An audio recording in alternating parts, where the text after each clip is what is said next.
I'm going live. Hello and welcome to a prophecy update today. And it is Friday the 19th of April. And as you know, this channel is about Bible prophecy, the end times, the coming of our Lord Jesus Christ. And from time to time, I will come on here and give my view of Bible prophecy based upon the Word of God and also what's going on in the world today. And some of you will realize that the situation between Iran and Israel has taken off to a new level. And we're hearing reports that last night there was Israeli retaliatory strikes in parts of Iran and southern Syria and in Iraq as well. Limited strikes. What I want to do is just discuss this situation in a bit more detail. I've touched on it in previous videos, but I think that there needs to be some caution about what the situation is, because I'm coming from a background of supporting Israel. If you know anything about the conflict, you'll know that what the truth is. And I've said this before, this is a spiritual and a religious war. You won't hear that on the mainstream media. And some even people who report what's going on, they don't fully understand, even on YouTube, End Times Prophecy Watchers, they don't always understand that this is a spiritual religious war. This is Satan through the Iranians and the Iranian proxies like Hamas and Hezbollah and the Houthis in Yemen, and also the Shiite militias in Iraq and Syria. This is Satan using them to try and destroy the Jewish people. And throughout history, the Jews have come under various attacks from Satan, and he uses other armies. He uses Muslims, Islamic fundamentalists and extremists very often to attack the people of Israel.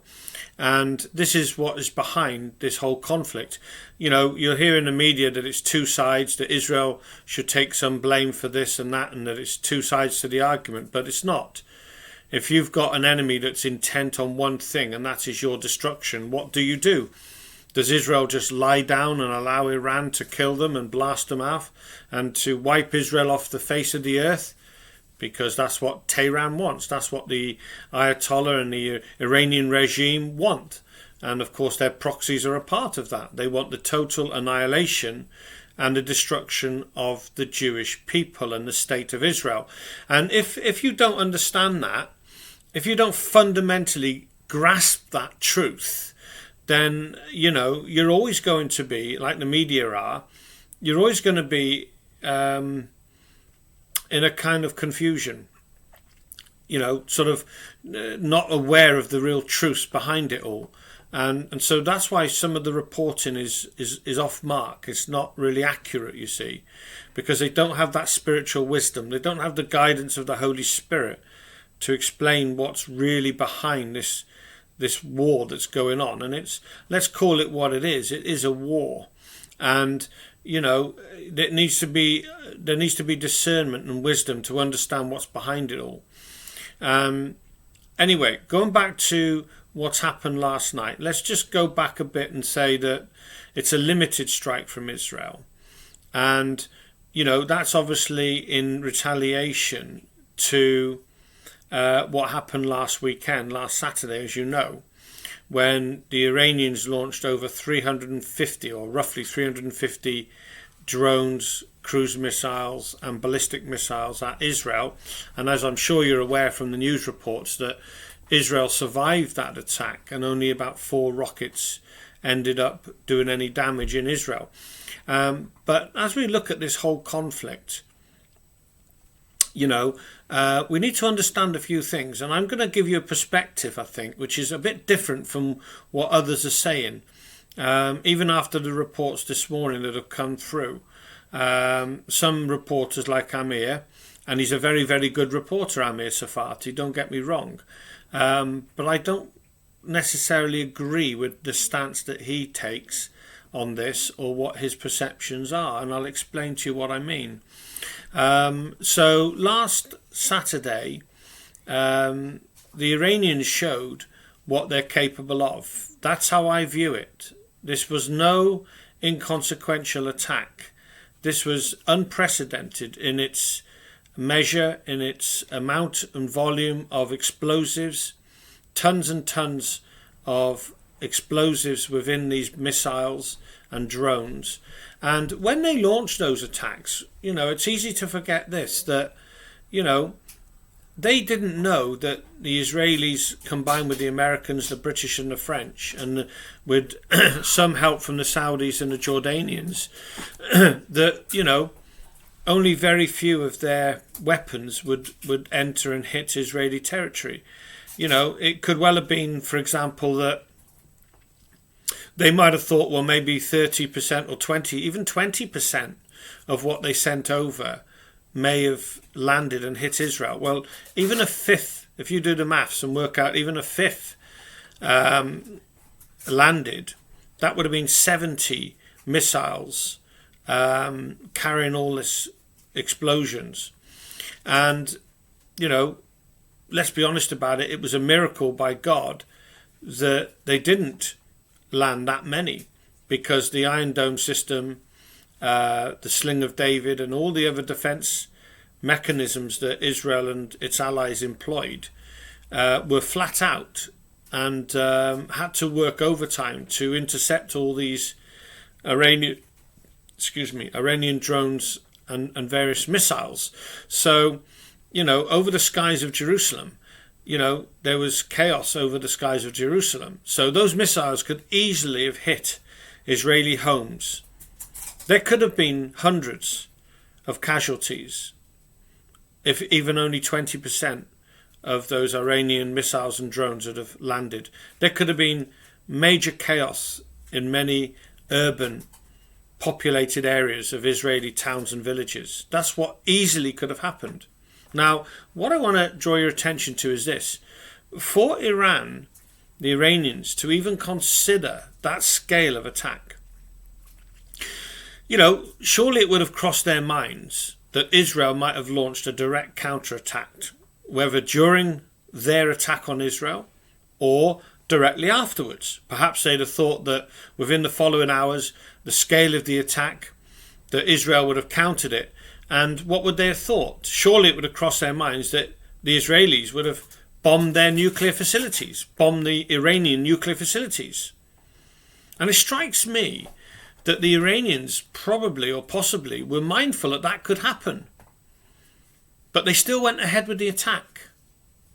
Okay, now think about this. There's things that I'm going to share with you today on this video that I really want you to think about, because I'm taking a different view from what's going on out there and what's being reported.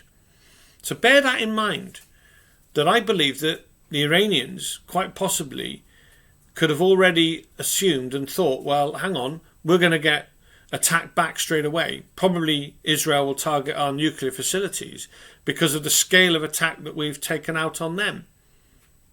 I read a report last night that the Israelis have the Iranians have cyber attacked the Israeli nuclear facilities in Dimona in Israel.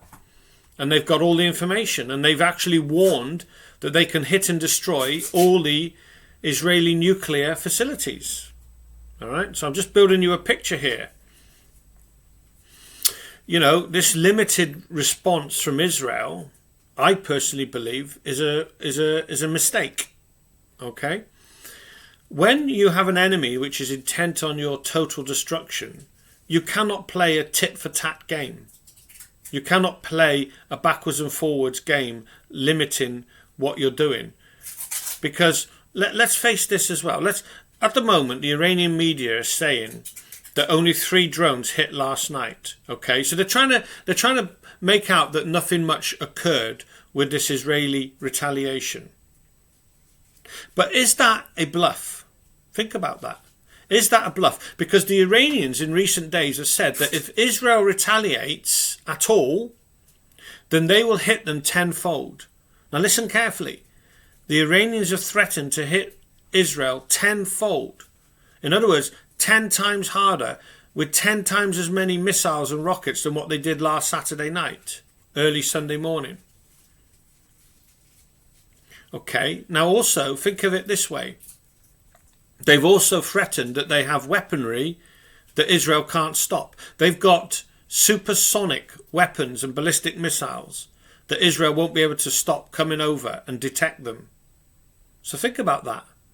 Again, what emboldened, ask yourself the question, what emboldened Iran to make that attack with 350 roughly drones and various missiles upon Israel? You know, people could say, oh yes, but Israel, it was a victory for Israel because there were no casualties, it was a victory and they stopped them doing it. It wasn't a victory at all. It wasn't a victory at all. It was an intimidation from a bully, which instead of being met by a forceful, significant response from the Israelis, has actually been met with what we've heard today as a limited strike, with actually quite a futile response from Israel. That's the truth. That's how I see it. You know, and rather than making Iran feel threatened or feeling that, you know, Israel's going to do serious damage to them and that they're going to be, as it were, taking the upper hand in this conflict and really fighting back with significance, it's actually, I think, emboldened Iran to think, well, hang on, if that's their reaction after what we've done and what could damage have done, it's not worth just thinking about, okay, there was limited damage from the Iranian attack at the weekend. What about what could have happened? What about what really could have happened with those 350 weapons of war against Israel? It could have been carnage at that time. So the Iranians have gone forcefully in terms of what their message is. And Israel has responded with quite a tame response, really. Despite perhaps what some are reporting, I see it as a tame response. And, you know, to me as well, look at it another way. These Iranians are cynical people. They're crafty. They're deceivers. They're evil people. That's what you're dealing with. You're dealing with evil monsters in Tehran. Now, they can say, they've been warning to retaliate, that if Israel retaliates, they will retaliate 10 times as hard. Okay, now, people are saying, oh, well, that's it now. Israel's done their retaliation. And the Iranians are saying it was minimal. The Iranians are kind of bluffing it off. The Iranians are saying, oh, it wasn't much at all. But what if that suits their agenda? What if that actually suits their plan? Now, I'm not saying I'm right about this. Okay, only time will tell. But it's crossed my mind that this could be a double bluff by Iran. Are you following me? This could be a double bluff by Iran. In other words, Israel now doesn't think that Iran's going to respond. Israel doesn't think now that there's any threat from Iran. But remember, the foreign minister, I've seen a video of the foreign minister speaking to a senior CNN reporter, and the foreign minister of Iran has said that any retaliatory strike against Iran by Israel will be met with significant force, will be met with even greater force than what took place last Saturday, last Sunday, last weekend. Now, to me, the Israelis have said, well, we've done our retaliatory strike last night, and so the Iranians now don't want to escalate it. We don't need to worry. And I don't see it that way at all. You know, just because the Iranians are playing it down, that could be a double bluff. They could be saying, for example, well, we'll let everybody think that we're not that bothered. We'll let everybody think that we don't want to escalate. We'll let everybody think that we're not taking it too seriously, but basically that means that, okay, Israel has sent us a warning, so, okay, they sent us a warning, so we're scared, and so we're not going to do anything. And that might be the ploy that they're adopting. They might be playing a double bluff. They might be trying to play the whole thing down as if it's not significant. And yet at the same time, they might be planning a response. They might be planning to re-attack Israel.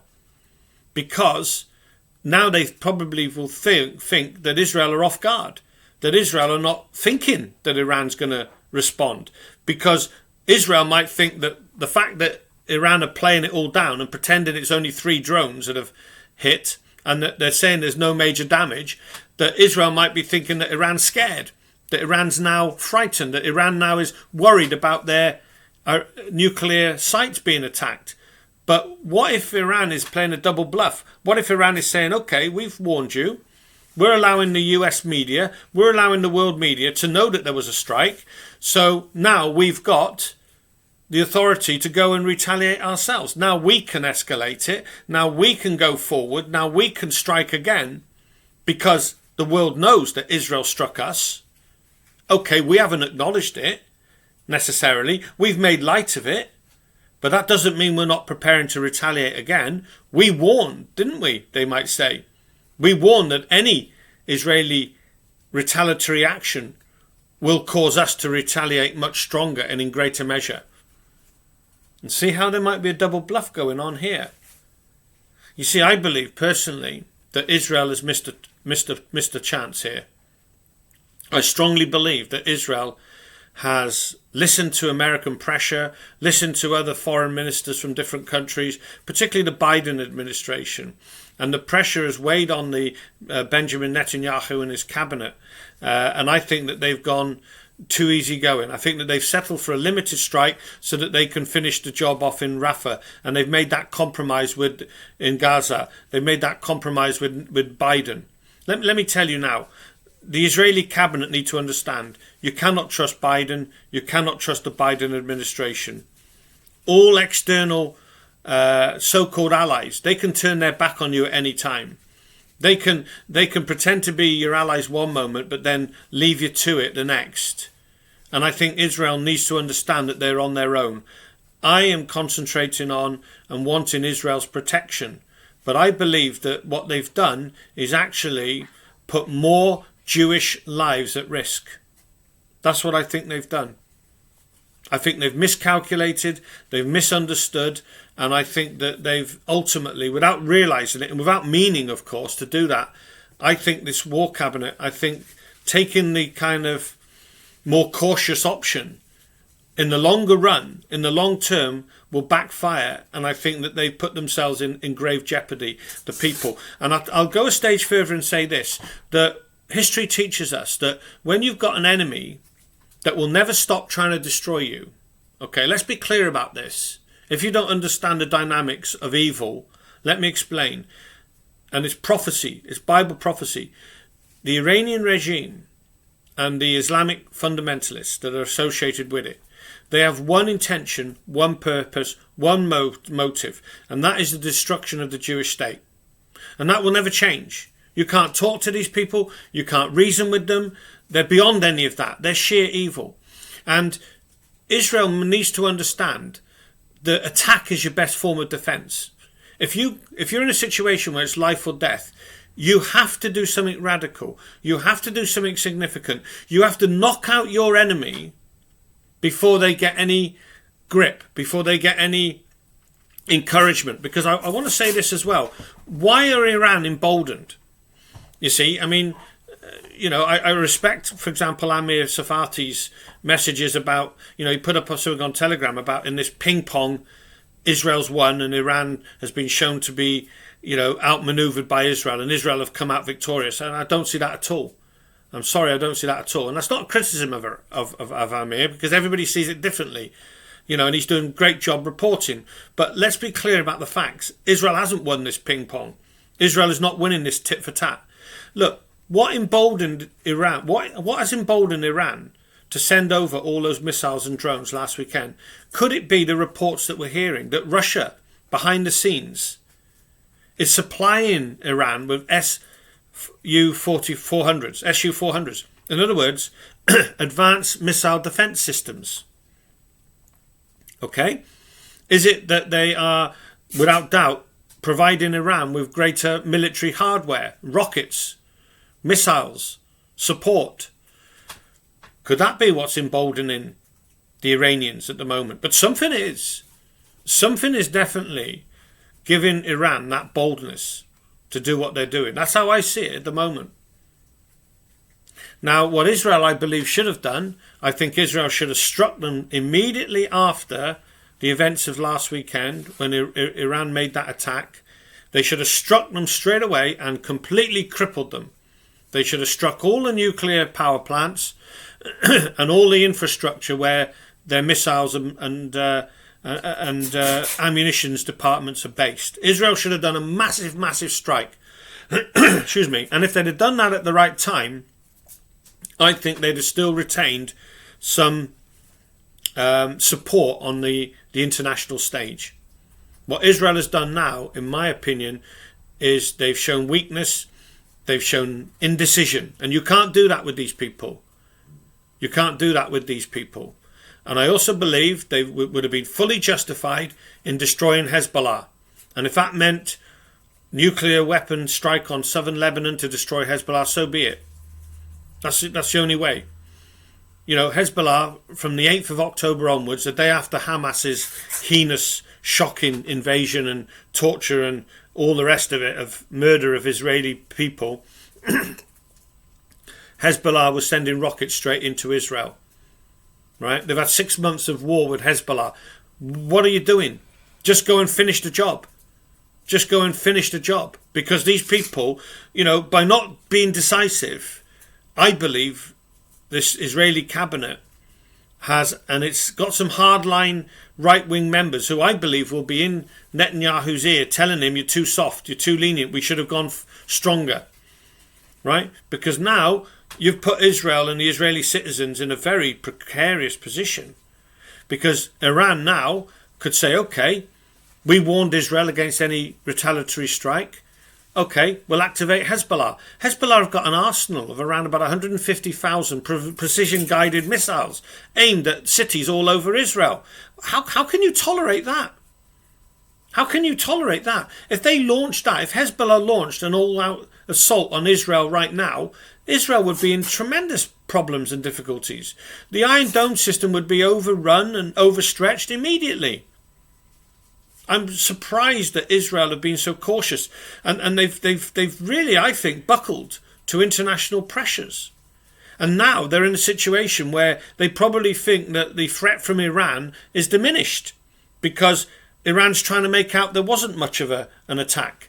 And because they've actually done something in retaliation, they're probably thinking that Iran thinks, okay, that's it, tit for tat, we'll settle it there. But I think that's a very dangerous game to play. I think that, you know, psychologically, I think that the Israelis at the moment are getting outmaneuvered.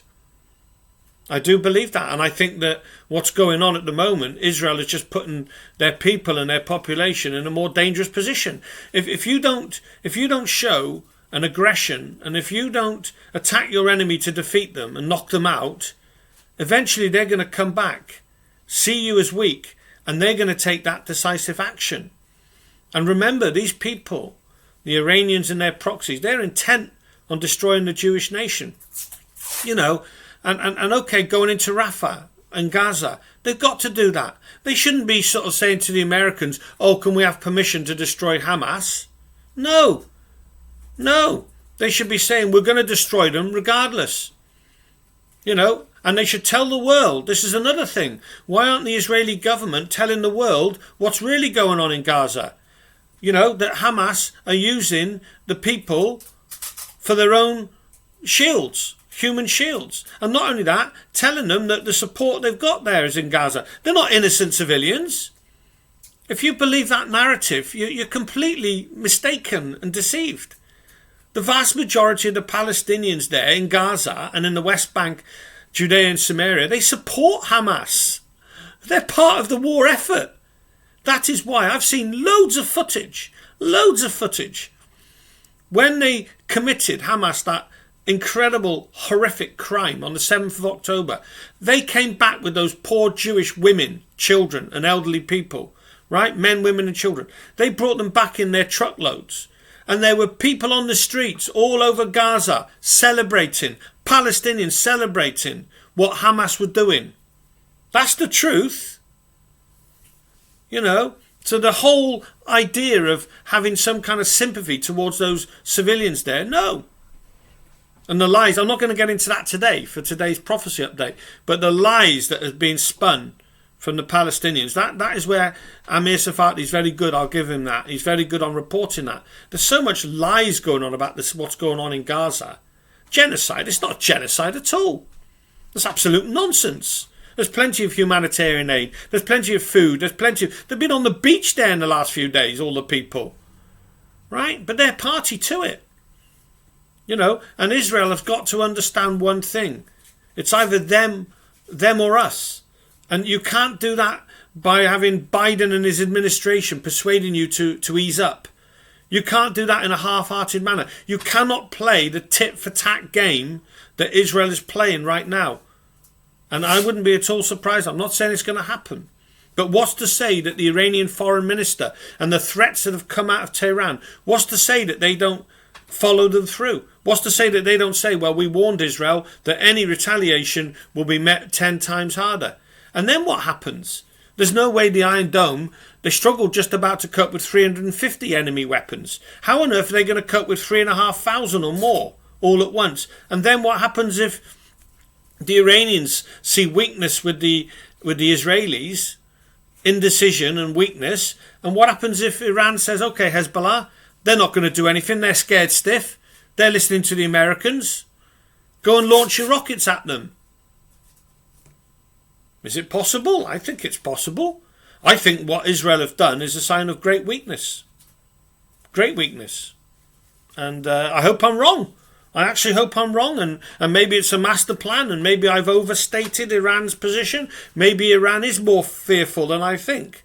But I'm only giving you a perspective that to ignore the threats that Iran have made, especially after what they did last weekend with all those enemy rockets coming in, with all those drones and missiles, what's to say that they don't launch another humongous wave, a massive wave of missiles against Israel, when Israel won't be expecting it?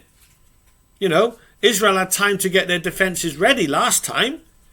What's to say that this time Iran hits them without them being prepared, because Israel has taken their eye off it? Israel doesn't think that they're going to do that. You know, has Israel learnt anything from what happened on October the 7th? They never thought that there'd be that mass invasion of Hamas into Israeli territory and what crimes they would commit. They never saw that coming. They didn't see it coming. And it seems to me now that, are they taking their eye and thinking, well, Iran are not going to be true to their word? The Iranians have said, any retaliatory strike, we're going to hit you 10 times harder. So why give them that opportunity? That's what my argument is. Why didn't Israel completely annihilate the Iranian capabilities last night? Why didn't they do that? Big mistake in my view, but we'll see what happens. You know, I'm not trying to act like I'm a warmonger. I'm trying to deal with the truth. The truth is that when your enemy wants to destroy you, you have to take them out first. Otherwise, you're going to embolden them, and they are going to eventually do you more damage and more harm in the long term. So there we are. I would like your comments. If anybody's got a different perspective, anybody believes what I'm saying and can see where I'm coming from, I could be wrong. I could be wrong. I'm only giving you a different perspective to what's out there at the moment. There we are.